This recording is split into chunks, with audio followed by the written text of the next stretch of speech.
Welcome back, ladies and gentlemen. We are on day 2 of chapter 11. We are looking at section 11.2, significance test for mu sub 1 minus mu sub 2. Putting it all together, two sample t-tests for mu sub 1 minus mu sub 2.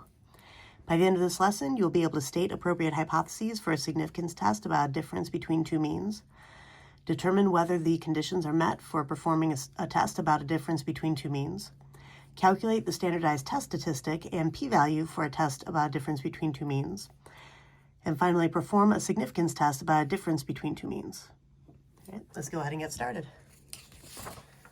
As stated, we are on 11.2 day 1, test for a difference of two means. You can read much of this information on pages 718 to 727. And let's start with, what are the conditions for performing a two-sample t-test for a difference of means? Well, they're basically the same as our conditions for a one-sample test. We just tend to do them twice. So for our random condition, we're either looking for independent random samples or treatments need to be randomly assigned. Keep in mind that if you have independent random samples, you can infer about the populations that they came from. If you have randomly assigned treatments in a well-designed experiment, that's when you can actually infer about cause and effect. Be very careful about the convincing evidence statements that you use based on the type of randomness that appears in the problem. Now, for our 10% condition, each sample needs to be less than 10% of the corresponding population.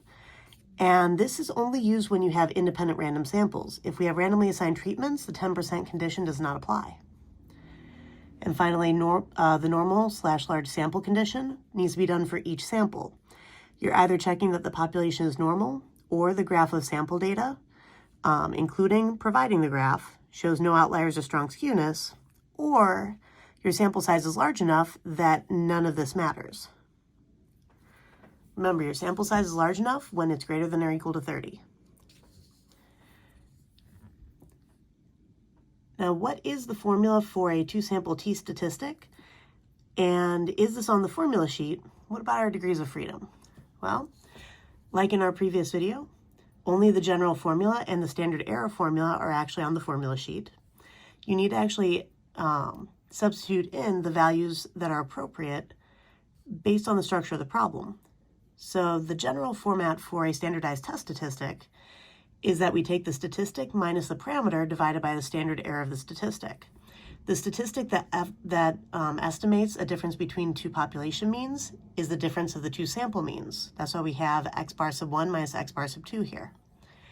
Now the null value, typically we'll look at a difference of means being equal to 0, and then we look at comparing whether or not the difference of those two means is greater than 0, less than 0, or not equal to 0 for alternative hypothesis. But that's why we often use 0 as our null value.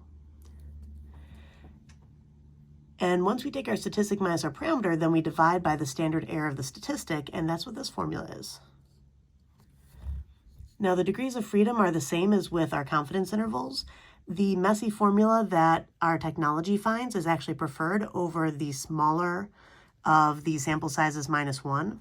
The conservative estimate is taking sample size minus 1 for each of your samples and then using the smaller value. The messy formula is when you are calculating this using the two-sample t-test in the calculator.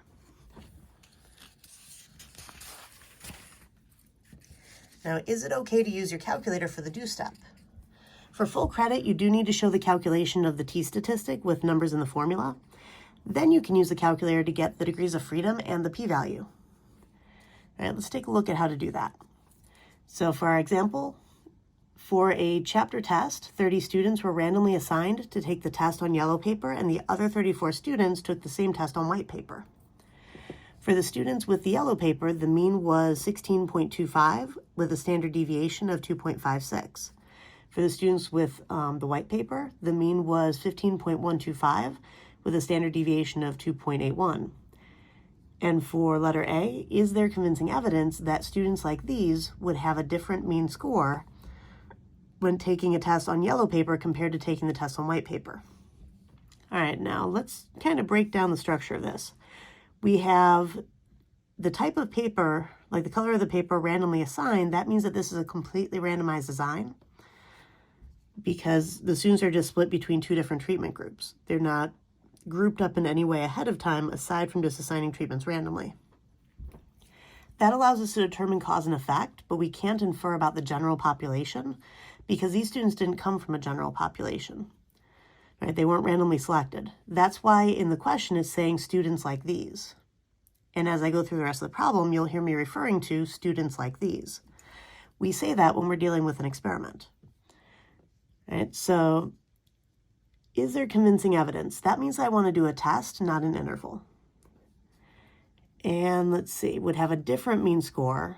That means that I'm looking at a not equal to situation with my alternative hypothesis.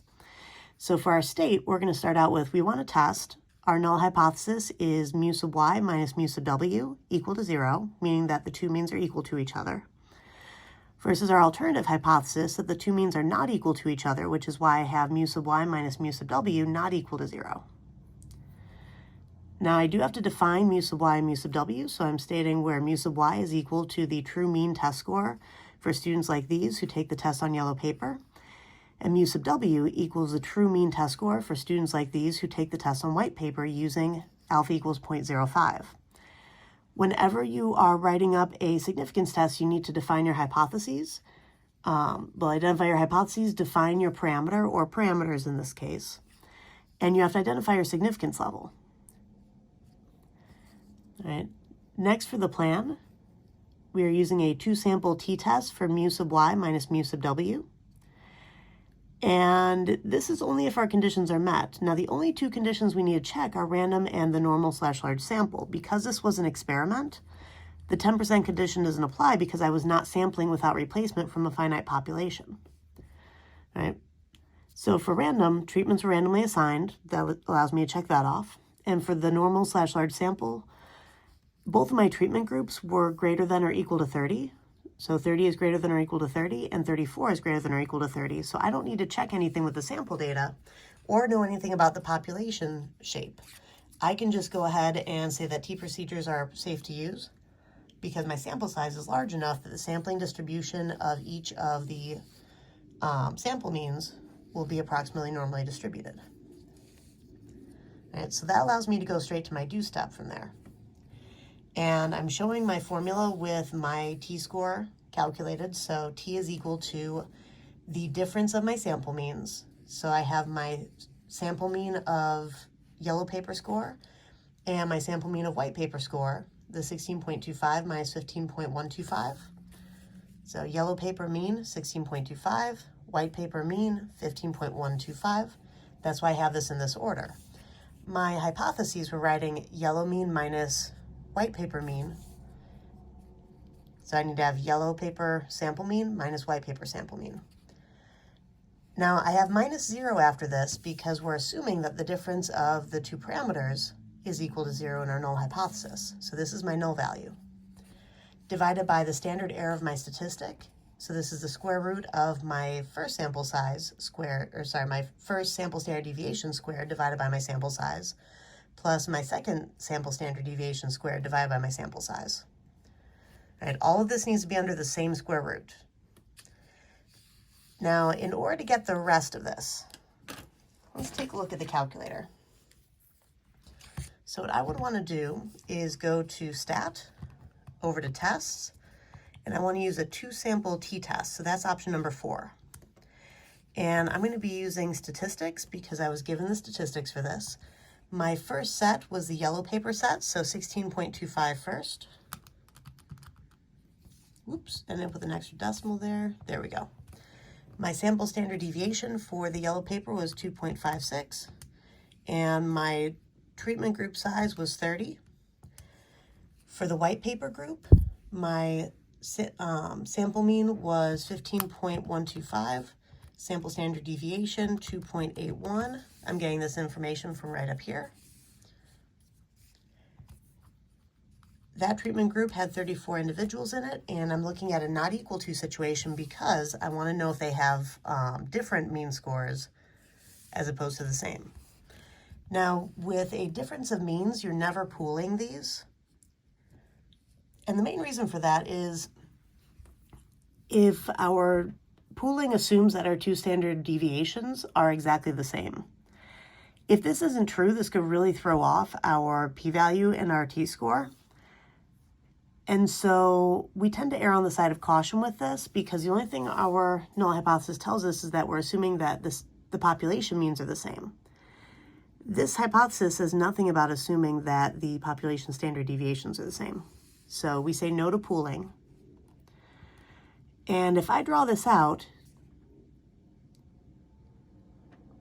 you can see the curve right here. So I have two tails with this. You can see my t-score, my p-value, but I need a little bit more than that. I also need my degrees of freedom from the technology. So I'm going to go back to stat, go back to two-sample t-test. And instead of drawing it, this time I'm going to go ahead and hit calculate. This is how you're going to get your degrees of freedom with technology. So I have my t-score of about 1.68. That's how I get this. My p-value of 0.0988. That's how I got this value. And then my degrees of freedom are about 61.92. The 8 rounded the 2 up, actually rounds the 2 up to a 3, so 61.93. And that's how I got that value right there. So as long as you show the formula for finding your t-score here, you can go ahead and use the calculator to get your degrees of freedom and p-value. Just make sure that you show that t-statistic with the numbers in the formula. All right, now from here, because we have our p-value, this is kind of a largish p-value. And I'm using 0.05 for my significance level because that's kind of our default setting if we're not told what significance level to use. This thing didn't tell me a significance level, so alpha is 0.05.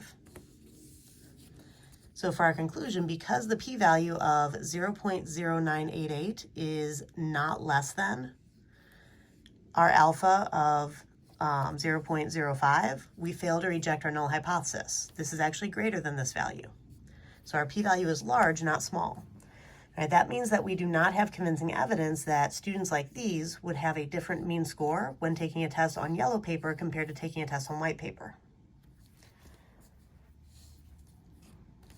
Now for part B, interpreting the p-value from part A, the p-value is our probability of getting the same sample results or more extreme, given that the null is true. So assuming that the color of paper makes no difference, that's what our null was saying, there is a 0.0988 probability of getting a difference in means of at least 1.125 points in either direction by chance alone.